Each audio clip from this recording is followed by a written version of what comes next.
అందరికి నమస్తే. బండి సంజయ్ కొడుకు పైన ఫోక్సో కేసు పార్ట్ 2 ఈ వీడియో. ఫస్ట్ వీడియోలోనేమో అసలు వీళ్ళు ఒక ఎఫ్ఐఆర్ చేసిండ్రు, తర్వాత వాళ్ళు ఒక ఎఫ్ఐఆర్ చేసిండ్రు. ఇదంతా మనం కరీంనగర్లో జరిగిన ఎఫ్ఐఆర్ని కూడా చూసినాము. తర్వాత వీళ్ళు ఏ సెక్షన్ల కింద కేసు పెట్టిండ్రు, ఫోక్సో కేసు ఎట్లా అయింది వాళ్ళ కొడుకు పైన. ఇంకో పక్క హనీ ట్రాప్ అనేది ఒకటి ప్రచారంలోకి వచ్చింది. బండి సంజయ్ వర్గం అంతా ఇదంతా హనీ ట్రాపు, మా ఓన్ని ట్రాప్ చేసి మా దగ్గర నుంచి డబ్బులు గుంజే ప్రయత్నం చేస్తున్నారు వాళ్ళు, కాబట్టి ఇది హనీ ట్రాప్ అని చెప్పిండ్రు. మీడియా మొత్తం హనీ ట్రాప్గానే వార్తలు వేసేసింది. బట్ ఈ పార్ట్ 2లో చాలా కీలకమైన అంశాలు నేను చెప్పదలుచుకున్నా. చాలా సమాచారం కూడా నేను సేకరించిన. అసలు అమ్మాయి వాళ్ళ తరపు నుంచి నాకున్న రిలేషన్స్ ద్వారా కొంత సమాచారాన్ని అయితే సేకరించగలిగిన. తర్వాత మీరే డిసైడ్ చేయాలి దీనిలో ఎవరికి తప్పు అనేది. మీరు ఈ వీడియో విన్న తర్వాత డిసైడ్ చేయండి. అంతకన్నా ముందు సబ్స్క్రైబ్ చేయండి, షేర్ కూడా చేయండి. ఒకటి చాలా అనుమానాలు కాదు ఇవి, నిజాలు అనాలి. ఇప్పుడు బండి సంజయ్ కొడుకు 25 years ఏజ్, ఆ అమ్మాయికి 17 years మైనర్ అమ్మాయి. ఇప్పుడు ట్రాప్ చేసిందని చెప్తున్నారు.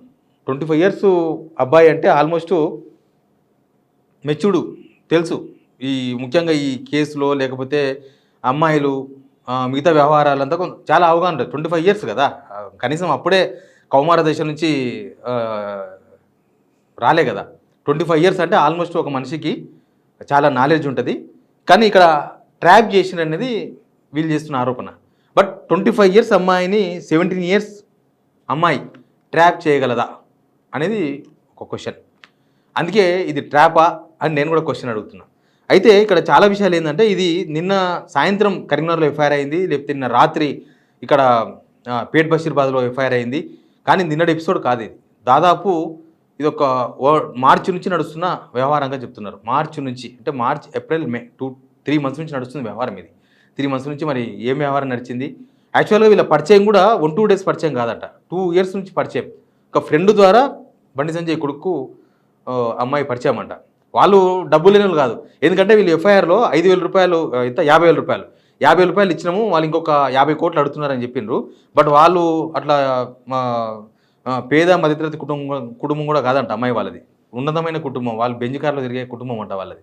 వాళ్ళు నిన్న సాయంత్రం పోలీస్ స్టేషన్కి పోతేనే దాదాపు ఒక 3 Fortuner కార్లో పోయింది వాళ్ళ ఫ్యామిలీ. ఆడు పోతే పోలీస్ స్టేషన్కి పోతే పేట్ బషీర్బాద్ పోలీస్ స్టేషన్. అయితే నిన్న ఏం జరిగిందంటే, వాళ్ళేమో 5 గంటలకు కరీంనగర్లో కంప్లైంట్ చేసినారు, ఎఫ్ఐఆర్ అయింది.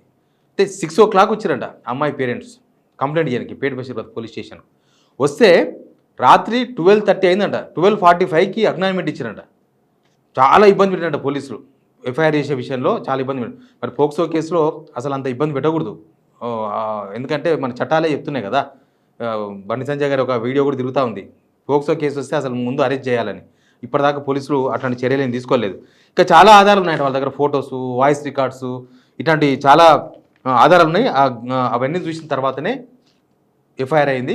కాకపోతే డిలే చేసిండ్రు పోలీసులు. ఎందుకు డిలే చేసిండ్రు అంటే, మరి వాళ్ళకున్న ప్రెషర్ ఏందో, వాళ్ళకున్న ఒత్తిడి ఏందో, ఏమైందో తెలియదు. కానీ ఒక మామూలు సామాన్యుడు కనుక ఒక పోక్సో కేసులో బుక్ అయితే, కంప్లైంట్ ఇస్తే ఎవరన్నా ఒక సామాన్యుని మీద చాలా స్పీడ్గా అయిపోతాయి. మనం మహిళల భద్రత, ముఖ్యంగా బాలికల భద్రత, ఇట్లాంటి చాలా ఇంపార్టెంట్ ఇష్యూస్ కాబట్టి ఎంబడే కేసు చేసేసి, ఎంబడే అరెస్ట్ చేసి పడేసి, ఎంబడే తీసుకుపోయి లోపల పడేస్తారు. ఇది కామన్గా ఒక కామన్ మ్యాన్ కనుక పోక్సో కేసులో ఇరుకుతే జరిగేది అదే.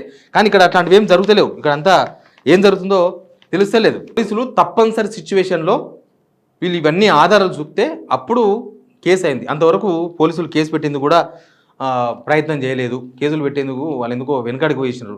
ఎందుకంటే వాళ్ళ ఫాదర్ కేంద్ర హోంశాఖ సహాయ మంత్రి, దానిలో అనుమానం ఏమున్నది. మరి రాష్ట్ర ప్రభుత్వం ఏం చేస్తుందో కూడా తెలియదు. రాష్ట్ర ప్రభుత్వం కూడా చాలా ఇంపార్టెంట్ రోల్ పోషించాలి ఇట్లాంటి టైంలో. ఏంది అసలు విషయం ఏంటంటే, ఇప్పుడు వాళ్ళు రాసిన కంప్లైంట్లో, బండి సంజయ్ వాళ్ళ కొడుకు భగీరథ్ రాసిన కంప్లైంట్లో కానీ ఎఫ్ఐఆర్లో కానీ చాలా కీలక అంశాలు ఉన్నాయి. మన ఫస్ట్ వీడియోలో ఆ అంశాలు ఉన్నాయి. అసలు దానిలో వీళ్ళే కొన్ని అంశాలను ప్రస్తావించారు. ఏంది, అమ్మాయి ఫ్యామిలీతో కలిసి టెంపుల్స్ పోయిండు బండి సంజయ్ కొడుకు, లేకపోతే ఇంకెక్కడో పోయిండు, ఎక్కడెక్కడో పోయిండు టెంపుల్స్ అంటే ఇక్కడ అక్కడ కాదు, తిరుపతి అట్లాంటి దూర డిస్టెన్స్ ఉన్న టెంపుల్స్ కూడా పోయినరు. ప్లస్ 31st night ఫామ్ హౌస్కి పోయినరు. 31st night resorts, farm house means రిసార్ట్స్కి పోయినరు 31st night. అక్కడ అమ్మాయికి బలవంతంగా మద్యం దాపినరు. ఇట్లాంటి చాలా అంశాలు బయటకు వచ్చినాయి. బట్ వీళ్ళు రాసిన దానిలో కూడా ఇవి మమ్మల్ని ట్రాప్ చేసి తీసుకొని పోయినారు అనేది బండి సంజయ్ వాళ్ళ వాదన.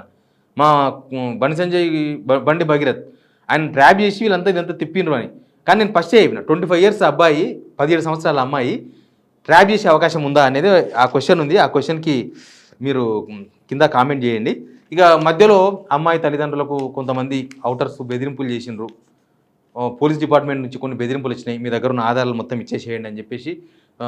నేను 2-3 మంత్స్ నుంచి నడుస్తున్న వ్యవహారం అని చెప్తున్నాను. అందుకే మధ్యలో వాళ్ళకు చేసిండ్రు, వాళ్ళను బెదిరించినట. వాళ్ళ దగ్గర ఉన్న ఫొటోసో లేకపోతే ఇంకా వీడియోలో మెసేజ్లో వాయిస్ రికార్డ్సో అవన్నీ కూడా మాకు ఇవ్వాలని చెప్పేసి పోలీస్ డిపార్ట్మెంట్ నుంచి తీవ్రమైన బెదిరింపులు వచ్చినాయంట వాళ్ళ తల్లిదండ్రులకు. మరి ఏమీ లేకపోతే ఎందుకు బెదిరింపులు వస్తాయి అనేది కూడా ఒక మాట. ఇంకోటి నేను ఇందాక ఒక మాట ప్రస్తావించిన, అది మధ్యలో కట్ అయిపోయింది. 50,000 రూపాయలు ఇచ్చినాము, 5 కోట్ల రూపాయలు 8 కోట్ల రూపాయలు డిమాండ్ చేసినారు అనేది ఎఫ్ఐఆర్లో ఉంది. బట్ వాళ్ళు కోటీశ్వరులు, వాళ్ళు కోటీశ్వరులు. వాళ్ళు అక్కడ ఎక్కడో ఉంటారు, అపార్ట్మెంట్లో ఉంటారట. వాళ్ళకు పైసలకు ఆశపడే స్టేజ్లో లేరు వాళ్ళు అనేది మాత్రం చాలా క్లారిటీగా అర్థమైంది. వాళ్ళు ఇక్కడ వర్షన్ వాళ్ళు ఏంటంటే వీళ్ళ తరఫున మనం తెలుసుకున్న విషయాలు, అమ్మాయి విదేశాలకు పోయి చదువుకోలేకున్నదంట. లేదు పెళ్లి చేసుకుంటానని ఆ ప్రోగ్రామ్ కూడా క్యాన్సిల్ చేయించిండు బండి సంజయ్ కొడుకు. క్యాన్సిల్ చేయించి వీసా గీసాని మొత్తం క్యాన్సిల్ చేయించేసిండు మిగతా. కాబట్టి ఇదంతా జరిగింది. ఇప్పుడు ట్రాప్ చేయడానికి ఇప్పుడు హిందూ ముస్లిం అయితేనో గొడవ వేరే ఉంటుండే. ఒకవేళ వీళ్ళు హిందువు కాబట్టి, బీజేపీ లీడర్ కాబట్టి, అవతల వాళ్ళు ముస్లిమ్స్ అయితే ఇది ఖచ్చితంగా లవ్ జిహాద్ కిందకి వచ్చేదని చెప్పుకునే అవకాశం దొరికేది. అట్లా కూడా కాదు, వాళ్ళు హిందువులే వీళ్ళు హిందువులే. కానీ కరెక్ట్గా మోడీ తెలంగాణలో అడుగు పెట్టే టైంకు ఇదంతా రచ్చరచ్చ జరిగిపోయింది. ఈ రచ్చంతా అసలు ఇప్పుడు ఏం జరుగుతుందో తెలియదు. కానీ ఇట్లా ప్రతిదీ బండి సంజయ్ కొడుకు చాలా కాంట్రవర్సీలో ఉన్నాడు. అంతకుముందు మహేంద్ర యూనివర్సిటీలో ఒక ర్యాగింగ్లో భాగంగా ఎవరినో జూనియర్నో సీనియర్నో కొట్టిండు. ఆ వీడియోలు కూడా బయటకు వచ్చేసినాయి. మరి దాని వెనుక ఏం జరిగిందో తెలియదు. కానీ ఇక్కడ ఈరోజు మొత్తం ఎపిసోడ్లో హనీ ట్రాప్ జరిగింది అనేది మాత్రమే తెర మీద తీసుకొస్తున్నారు. తెర వెనుక అవతల సైడ్ జరిగిందని మాత్రం ఎవరు చూపించే ప్రయత్నం చేస్తలేరు. 17 ఏళ్ళ అమ్మాయి అతన్ని హనీ ట్రాప్ చేసిందని అంటే నమ్మవచ్చా? 17 ఏళ్ళ అమ్మాయి 25 ఏళ్ళ అమ్మాయితో ఒకవేళ ఫ్రెండ్షిప్ రిలేషన్లో ఉంటే కూడా అది నేరమే.